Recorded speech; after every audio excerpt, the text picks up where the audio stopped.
Hello everyone, welcome back to CNA, the daily news analysis. Today, the date is 1st of December. These are my working experiences, you may go through it. If you want to download today's PDF, you can join our WhatsApp group or our Telegram channel. There are also other platforms through which you can connect to us. I'd like to inform about our IGP program, Interview Guidance Program, which is going on full swing, and the registration is still on and it is completely free. So please let them know. This is our content space. These are the following topics that we will be covering today. So let's head on with the first news. So stepping up together India's G20 presidency for the world. So why was it in the news? Because November 30 marks India's 1-year G20 presidency, prompting reflection, commitment, and rejuvenation of Vasudhaiv Kutumbakam, which means one earth, one family, and one future. Significant challenges. Let's have a look at the challenges that India have been facing while having the G20 presidency. So India's G20 presidency brought about numerous global challenges, definitely, including the COVID-19 pandemic. Now, this is very, very important. Apart from that, developing the country's debt, then climate threats and financial instability as well. Apart from that, multilateralism was declined, which also led to a decline in the collaborative international efforts. Conflicts and competition, on the other hand, was further complicated, further complicated the global scenario, adding complexity to the shared challenges. Impaired development cooperation was also a significant issue, hindering global progress. So these are the challenges that our India faced while having the G20 presidency. Apart from that, he challenges বিলাক আমাৰ India কেনে ধৰণে navigate কৰিলে বা কেনে ধৰণে ইণ্ডিয়াই deal কৰিছিলে সেইটো আমি যদি চাওঁ, this is also very, very important because India as a G20 chair, it shifted from the GDP centric to a human centric approach. Now this is very, very important আৰু আপোনালোকে এইবিলাক আপোনালোকে নিজৰ answers লিখিবলৈ পাৰে. Okay, so if you see here, তেতিয়াহলে এইটো এটা answer এটা part হয় বুলি আপোনালোকে চাব পাৰে. So apart from that, India's approach, this is very human-centric approach, focusing on the unity rather than the division. Now, this inclusive, ambitious, action-oriented, and decisive approach aim to remind the world of common goals rather than the interests of a few. The New Delhi Leaders Declaration unanimously adopted all the G20 members demonstrates India's commitment to these principles. Significant features of India's G20 presidency. This is also very, very important. Utmost important because India's presidency has been marked by inclusivity with the African Union's permanent G20 membership. Expanding the forum to include 80% of the global population. So African Union add now our global population 80% people are now being represented here. Apart from that, this has also fostered a more comprehensive dialogue on global challenges and opportunities. India's approach to the G20 was inclusive, no doubt, involving all the states and UTs as partners. Apart from that, the country's Jan Bhagidari events reached 1.4 billion. Jan Bhagidari. So what do we mean by Jan Bhagidari? The people's participation. Jonotai Bhagilua. Jonotai Bhaglua. Jan Bhagidari. So it's people's participation. So this kind of events have reached 1.4 billion citizens. Ensuring international attention was directed towards the broader developmental aims. India delivered the G20 2023 action plan on the sustainable development goals, emphasizing a cross-cutting approach to interconnected issues like health, education, gender equality, and environment sustainability. India successfully have completed the digital public infrastructure. Now, digital public infrastructure, India complete coalition. This is very, very important. A global technological collaboration to help the global south, global south, and build, adopt, and scale the DPI for the inclusive growth. So India is totally focusing on the inclusive growth. Inclusive growth. Apart from that, the G20 have also emphasized the need for larger, more effective multilateral development banks for climate financing, and India have also actively participated in the UN reforms, particularly in restructuring the key organs like the UN Security Council. The New Delhi Declaration prioritized the gender equality, leading to the establishment of a women's empowerment working group and the women's reservation bill. This is very, very important. So আপোনালোকে যদি জানে women's reservation bill কি হয় তেতিয়াহলে it's good, যদি নাজানে find it out and write it down in the comment box.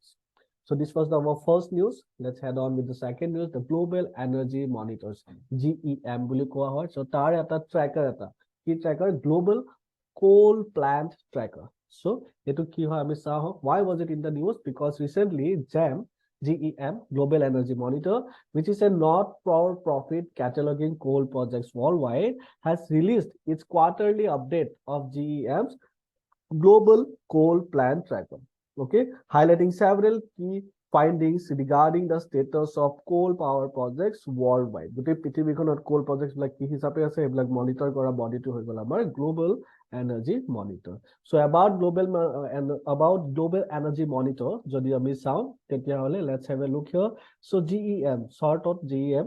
So GEM supports clean energy by creating databases, obviously reports and interactive tools to enhance the understanding of the world's energy system. The users include the International Energy Agency, IEA, United Nations Environment Program, World Bank, and Bloomberg Global Coal Countdown. আৰু যাৰ যিটো GEM ৰ যিটো global কোল plant trekker হয় এটো এটা online database হয় that identifies and maps the coal fired generating units and new units proposed since 2010, and it is updated biannually. Okay, so biannually, so update hoy goi thake. Apart from that, so this is about our Global Energy Monitor. Now findings of the GEM report. So global trends in the coal construction. So yate jodi ami sao China have pura dominate kori pelaise, because China dominates over 95% of the coal plant capacity construction in 2023, while a decline in the new coal power capacity construction is observed for the second consecutive year. Approximately 110 gigawatt of coal power capacity is under consideration in 32 countries, with India, Bangladesh, and Indonesia are the leading ones. Apart from that, in the first 9 months of 2023, 18.3 gigawatt of coal capacity was shelved or cancelled. Okay, with 15.3 gigawatt of new proposals emerging in India, Indonesia, Kazakhstan, and Mongolia as well. So Indian scenario to jodi ami sao tetiale India ki plan kori ase, to India have plans to increase coal fired power plant capacity by 2032, aiming for 80 gigawatt. Progress has been made in the states like Chhattisgarh, Gujarat, Jharkhand, Madhya Pradesh, Odisha, and UP. The report also emphasizes the urgent need to stop the construction of the new unabated coal power plants to effectively limit the global warming. Now, distribution of coal. About coal, I think you guys know about coal, right? So coal hoga black gold buluko, right? So ultimately, what is coal? Coal, it is a conventional energy source. So let's have a look at the distribution of coal in India. Okay, so India kotha jodi ami sao Gondwana coal fields ase aru tertiary coal fields ase. Okay, Gondwana coal fields and tertiary coal fields. So Gondwana coal, which is found in about 250 million years ago to our formation, which accounts for 98% of India's total reserves and production. It forms India's metallurgical grade and superior quality coal. But on the other hand, the tertiary coal, which is 15 to 60 million years old only, is rich in moisture and sulfur, but has low carbon content. And this kind of coal is mainly found in the extra peninsular regions like Assam, Meghalaya, Nagaland, Arunachal Pradesh, Jammu and Kashmir, Rajasthan, UP, and Kerala. Classification, color classification to soato pohute important hoy. Anthracite, bituminous, lignite, and peat. Okay, so yate right side eta picture dia ase, picture to apnaloke sai pele besi bhalke buji pabo. So based on the carbon content hiyotor beleg classifications bilak kora gise. Yate eta questions dia ase, duta question dia ase, please go through it. So it is our third news, extension of the Pradhan Mantri Garib Kalyan Anna Yojana. Okay, now this is again very important because yate news to ki koa goise that yate amar jeto yojana to ase he yojana to extend kori dia boli koa goise. So amar jeto prime minister led cabinet jeto ase hiyote ultimately decide korile to provide free food grains to 81 crore, approximately 81 crore beneficiaries under this yojana. Okay, for another 5 years, starting from January 1, 2024. So December khekwa kotha asile, but again ito apko amar arambho hoi gise, arambho kori ase again January 1, 2024 pora for another 5 years. So about the yojana, yate alopman likha ase, yate ki ase about the yojana, because about yate launch hoisile around 2020. So launch hoisile, it was first introduced in 2020, and it provides 5 kg free food grains to eligible ration card holders. Okay, so amount to monot rakhibo under the UN, under the National Food Security Act. Okay, 2030. The scheme initially set to expire in December 2022. Expire हुआ कथा आसिले December 2022 te. কিন্তু তাৰ পৰা আগত 2023 লগে ঠেলিলে, তাৰ পিছত এতিয়া for another 5 years কৰবা বুলি কোৱা গৈছে. And so ultimately it has allocated about 1,118 lakh metric tons of food grains from the central procurement pool for rupees 3.9 lakh crore.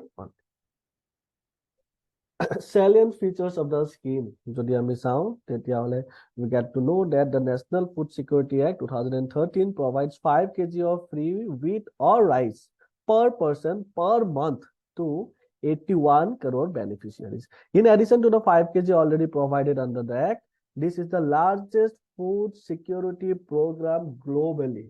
Okay, now this is very important. This is the largest food security program in the world. So will the extension affect fiscal deficit target of the government? So let's have a look here. So yes, the central government is expected to meet its fiscal deficit target of 5.9% of GDP for the current financial year, with a total expenditure of rupees 3.91 lakh crore between 2021 and 2022. But 2020 to 21 and 2022 to 2023.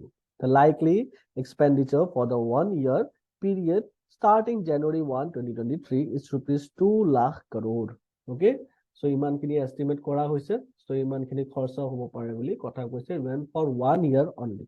Okay, starting ote 2 lakh crore eta dorkar hobo. And apart from that, the food subsidy bill, which have spent about 99,243 crores in the first 6 months of the current fiscal, a 14.6% decrease from the rupees 1.16 lakh crores spent between April and September 2022. Revenue receipts have been robust at rupees 13.9 lakh crore or 53% of the budget estimates. So apnaloke jodi economy apnalokor jodi eta bhal eta strength nohoy tetia hole apnalokor digdar ase, because economy apnaloke bhal eta grasmeta rakhibo lagibo.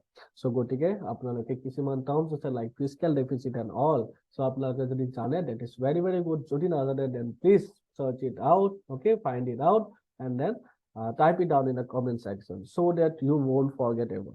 Okay, now about the NFSA, National Food Security Act 2013. So a act to it is a shift. It is a shift. It is a shift. It is a paradigm shift, but it is a shift from the welfare to rights-based food security. It allows approximately 75%. It allows 75% of rural and 50% of urban populations to receive the subsidized food grains under the targeted public distribution system. The act covers 2/3 of the population, with the eldest women of the household being the head of the household for issuing the ration cards. Okay.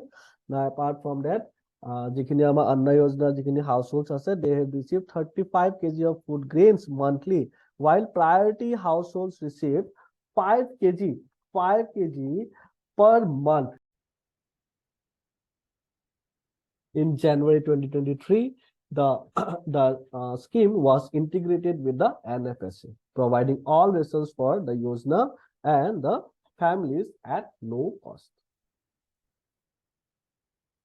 Apart from that, question please go through it. Number 4, warfare and limitations of state-of-the-art military facilities. So recently, our whole Hamas or whole tactics bilak the wall was in shock, right? So hetu hisabe amar again news because the Middle East conflict demonstrates that the effectiveness of low-grade tactics used by the Hamas against Israeli defense forces, highlighting the need for militaries to adapt to analog warfare without relying on advanced technology. So iman advanced technology thatar logot thakuteo Hamas ki koisile break kori pele ahi goisile aru horu horu low grade tech use kori pele hata ahi goisile. So etu eta bahut beshi alarming bostu eta hoy in terms of security. So what is the need for a modern warfare? Modern warfare what is the need? Because modern warfare needed asset because it involves the use of advanced technology and strategies in the 20th and the 21st century to combat asymmetrical and unconventional threats from the non-state actors. It focuses on dynamic war nature, countering asymmetrical tactics, enhancing efficiency and increasing compliance with the legal and ethical constraints on the force use and human rights protection. This approach also aims to reduce collateral damage and human cost. What are the limitations of modern warfare? So technology in warfare is very, very expensive, inefficient, and vulnerable due to its dependence on external agencies and human resources. Yes, it can compromise training, and as it focuses on operating gadgets, reducing essential skills, technology cannot counter unconventional threats, and constant upgradation is necessary to keep pace with changing war conditions. Militaries relying too much on technology may lose their ability to fight without it, making it essential to adapt to analog wars. Way forward. So way forward jodi ami sao militaries must balance the technology use with simplicity, robustness, security and reliability, preparing for the various options like sticks and stones and retaining the ability to fight without the high-tech equipments.